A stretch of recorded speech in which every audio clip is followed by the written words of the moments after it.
vous ai réunis aujourd'hui pour vous faire part de mon programme pour mieux aider nos patients atteints de la maladie de Parkinson. Je sais déjà que vous aimez votre métier et que vous êtes à l'écoute de chacun de nos malades.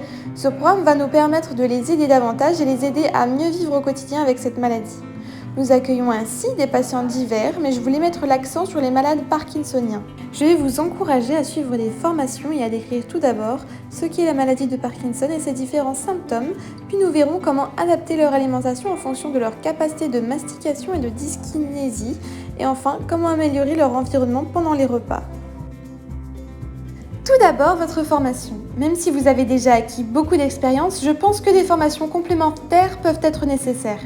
C'est pourquoi je pense à des formations d'aide au repas, comment appréhender une personne qui a des soucis de déglutition, qui a du mal à utiliser ses couverts, des formations pour mieux reconnaître ceux qui souffrent de dénutrition, car plus ceci est découvert tôt, plus vite on peut y remédier en modifiant le contenu des repas. Des formations sur la nutrition des personnes âgées, car votre service n'accueille pas uniquement cette tranche d'âge, et enfin, des formations pour mieux les aider lors de leur repas. Je pense également qu'organiser des réunions entre vous pourrait vous permettre de mieux vous aider, vous encourager et évoquer vos difficultés. Une équipe soudée et unie est gage de réussite. Les symptômes de la maladie de Parkinson sont la dénutrition liée à des problèmes de déglutition et une perte de goût. On observe aussi des mouvements involontaires que l'on nomme dyskinésie et il peut y avoir des gains de poids dus au traitement rendant les personnes boulimiques.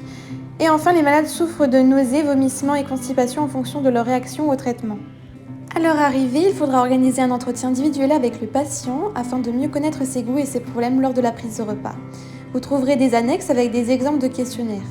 En ce qui concerne les repas, je vous ai joint des exemples de menus car il faudra organiser les repas en fonction du degré de déglutition des patients, allant de la texture normale à la texture mixée. On envisagera ainsi au cas par cas des enrichissements en protéines selon chacune des personnes. Vous veillerez aussi à ce que chaque malade soit toujours bien hydraté afin d'éviter la déshydratation et les problèmes rénaux. Maintenant, pour rendre le moment du repas agréable, il faudra soigner les plateaux repas, c'est-à-dire décorer d'une petite fleur ou d'un petit mot. Lors de la remise du plateau, dire un mot gentil qui permettra d'accentuer le plaisir à manger car les malades ont souvent perdu le goût et l'appétit par lassitude. On divisera le repas en 2 tournées afin d'éviter que certains malades mangent le fromage et le dessert et délaissent l'entrée et le plat. On organisera un dressage des assiettes, nous verrons pour acheter des assiettes de couleur, faire des formations à la manière dont présenter les aliments pour les rendre agréables à la vue et donner l'envie de manger. Par exemple, disposer des quartiers de fruits en étoile plutôt qu'en vrac dans un ramequin.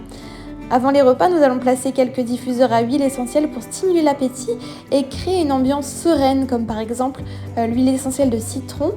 Et enfin, nous organiserons des repas à thème afin de faire découvrir de nouveaux goûts ou des produits locaux ou même d'autres pays, et aussi les jours spéciaux comme la Chandeleur, etc.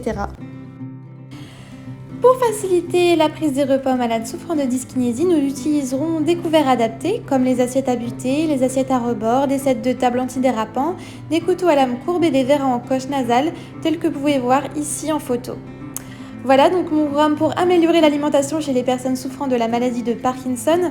Bien entendu, je vous laisse vraiment prendre connaissance de l'intégralité du programme dans le guide 6 juin et je vous encourage à me faire part de vos remarques constructives pour peut-être l'améliorer davantage avec vos idées, car vous êtes en contact direct avec eux et je suis donc ouvert à toutes vos suggestions.